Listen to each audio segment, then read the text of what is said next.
गांधी મને કયો ઓડાડે મને ઉસકી લઈ જાય ખરેખર આ સંસારમાં તો કઈ મળે નહીં જરીક વાર એમ થાય જ્યાં તો બધા રડે બધા ભેગા થાય એટલે આપણો દુઃખ થાય એને કહેવાય શમશાન વૈરાગ્ય અર્થાત થોડીક વાર એવો વૈરાગ્ય આવે કે ની શરીર અસર લાગે ની ઘર અસર લાગે ની ખાવાનું અસર લાગે ની કઈ અસર લાગે નહીં અને પાછા અહીંથી આવી જાય થોડીક 1 કલાક 2 કલાક સાંજ પડે સવાર પડે એક દન બે દન પડે ધીરે ધીરે ઈ વૈરાગ્ય ઉતરી જાય અને પાછા આપણે પોતાના કામમાં લાગી જઈએ બધાને ખબર કે મારે પણ છોડવું પડે મારે પણ છોડવું પડે મારે પણ છોડવું પડે છતાં પણ આપણે આ સંસારમાં એવા રહીએ કે હું તો અહીં પરમાનન્ટ રહેવાનો છું મને કોઈ છોડાવી શકે એમ માનીને રહી પણ છે નથી તો આ પરમાત્માની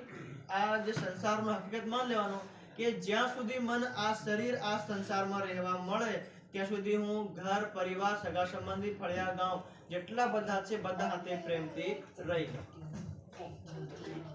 એમાં મને ક્યારે મારો જવાનો એ અવસર આવે તો મારે જવું પડે તો મને કોઈ એમ નહીં કે ભાઈ આ તો વ્યક્તિ ઘણો ખરાબ હતો આમ હતો તેમ હતો પ્રેમથી રહી લેવાનું તો આ મૃત્યુ લોકમાં બધાનું એટલે શ્રીમદ ભગવદ ગીતામાં શ્રી કૃષ્ણ ભગવાને કીધું જાતસ્ય હિ ધ્રુવ મૃત્યુ જેમનો જન્મ થયો છે નિશ્ચિત નક્કી ચોક્કસ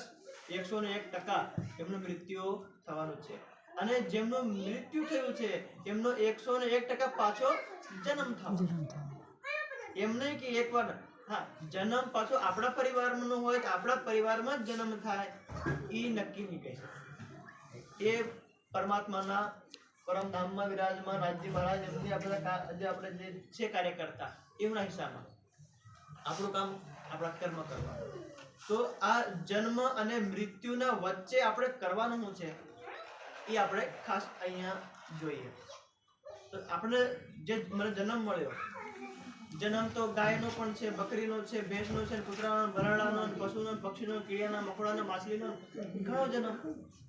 84 લાખ પ્રકારના આ હમણાં દેખો આપણા બધાની પાછળ હમણાં દેખો પેલા મંચ ઉપર શું છે માછલી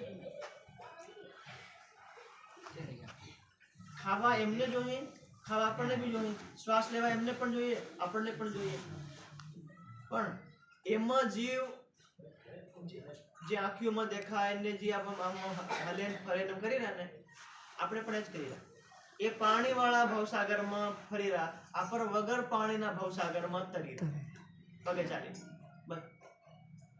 એવું ના જીવે એ જીવ પણ કોઈક વાર મનુષ્ય બન્યા હોય આપણી જેમ મનુષ્ય બન્યા આપણી જેમ ઘર પરિવાર મળ્યો આપણને જેમ કઈ ભગવાનનું નામ લેવા મળ્યું હોય પણ ભગવાનનું નામ આહુને લીધું નહીં એ બચ્ચા